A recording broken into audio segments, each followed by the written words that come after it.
Marcus Reynolds had been working at Westwood Financial Solutions for nearly 6 years. He was one of the most hard-working employees in the company, always the first to arrive and the last to leave.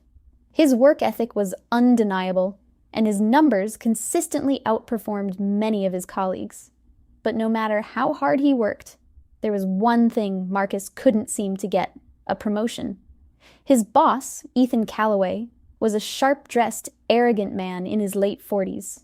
He ran the company with an iron fist, favoring employees who looked like him and came from similar backgrounds. And Marcus, a highly skilled black financial analyst, was not one of them. Marcus had been passed over for a promotion 4 times. Each time, the job had gone to a less qualified, less experienced white colleague. At first, he had tried to brush it off. Maybe it just wasn't his time. Maybe there was something else he needed to prove. But after the 4th time, it became clear. This wasn't about merit. One afternoon, Marcus was called into Ethan's office. His heart pounded as he stepped inside, hopeful yet cautious. "Marcus," Ethan said, barely glancing up from his laptop. "I wanted to talk to you about the senior analyst position." Marcus straightened his posture. "Yes, sir. I've been looking forward to this conversation." Ethan sighed, tapping his pen against the desk. "Look, I appreciate your hard work, but I don't think you're the right fit for a leadership role in this company." Marcus clenched his jaw. "Can I ask why?" Ethan leaned back in his chair, giving him a condescending smirk. "You're great at what you do, Marcus. But when it comes to leading, clients expect a certain image, and I just don't think you project that image." Marcus stared at him, anger simmering beneath his calm exterior. He knew exactly what Ethan meant. "An image," Marcus repeated. "Are you saying I don't look the part?" Ethan shrugged, his smirk unfading. "It's just business, Marcus." Marcus felt his stomach tighten. This wasn't just business. This was racism. But what Ethan didn't know was that his own business as usual was about to come crashing down around him. Marcus left Ethan Calloway's office with a fire burning in his chest. He had spent 6 years proving his worth, only to be told he didn't have the right image. The words kept ringing in his head, but he refused to let them break him. That night, he sat at his desk, staring at the company's annual reports. He knew the truth. He was one of the highest-performing employees in the firm. If they weren't going to recognize his talent, maybe it was time for him to do something about it. The next day, Marcus took a bold step. He reached out to the company's board of directors. He had done his research and discovered that Westwood Financial Solutions had a diversity and inclusion policy that was being blatantly ignored. He drafted an email detailing his experience, attaching concrete evidence of his performance numbers compared to those who had been promoted over him. At first, he wasn't sure if anything would come of it.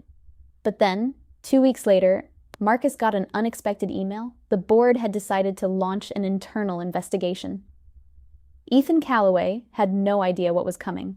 He strutted into the office one morning, coffee in hand, only to be met with 2 senior executives from the board. They weren't smiling. "Ethan, we need to talk," one of them said, his tone sharp. Ethan frowned, but followed them into the conference room. As soon as the door closed, the grilling began. "We've received complaints about unfair hiring and promotion practices," one executive said, "particularly regarding your treatment of certain employees." Ethan scoffed. "That's ridiculous. I run this company the way I see fit." The other executive slid a folder across the table. "This is a detailed report on the promotions over the past 5 years. It shows a clear pattern. Qualified minority employees, especially black employees, have been consistently overlooked, while less experienced white employees have been promoted." Ethan's face paled. This is just a coincidence." The executive shook his head. "We have testimonies, Ethan. Employees who have witnessed and experienced your bias firsthand." Then came the final blow. Marcus had sent the report to a major news outlet. That afternoon, an exposé about Westwood Financial Solutions' discriminatory practices went live. Social media erupted. Clients started pulling their investments, and soon, Ethan's name was trending for all the wrong reasons. Marcus watched from his desk as chaos unfolded. Ethan stormed into the office, barking orders, trying to do damage control. But it was too late. The board had scheduled an emergency meeting, and this time, Ethan was the one who wasn't the right fit for leadership. Ethan Calloway sat in the boardroom with his arms crossed, his jaw clenched so tight it could snap. He was used to being in control, but today, the control had been stripped from him. The board members sat across the table, their expressions cold and serious.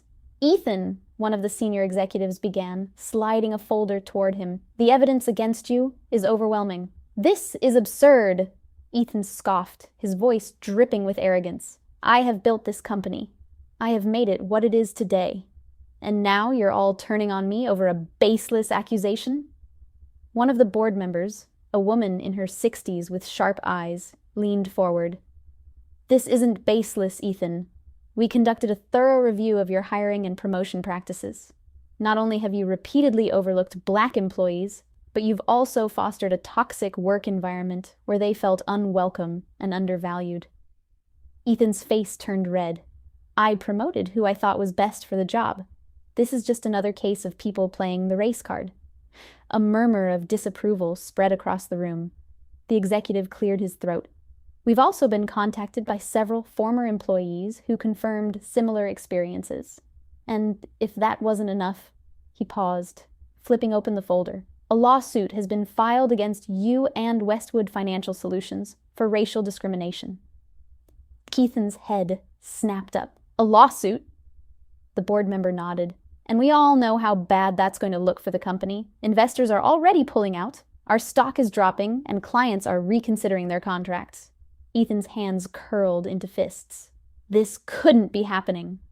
"After careful consideration," another board member spoke up, "we've decided that the best course of action for the company's survival is to remove you from your position immediately." Silence fell over the room. Ethan stiffened. "You're firing me." The senior executive folded his hands. "We're giving you the option to resign. If you refuse, we will terminate your contract." For the first time, Ethan realized he had lost. He had spent years looking down on employees like Marcus, thinking he was untouchable, and now he was the one being pushed out. With a scowl, he grabbed a pen and scrawled his resignation on the document in front of him. As he stood up, his once confident stride felt hollow. His reputation destroyed, his career over. He stormed out of the building, his name plastered all over the news for all the wrong reasons. Meanwhile, Marcus sat at his desk, watching the news unfold. His phone buzzed. Incoming call. Board of Directors.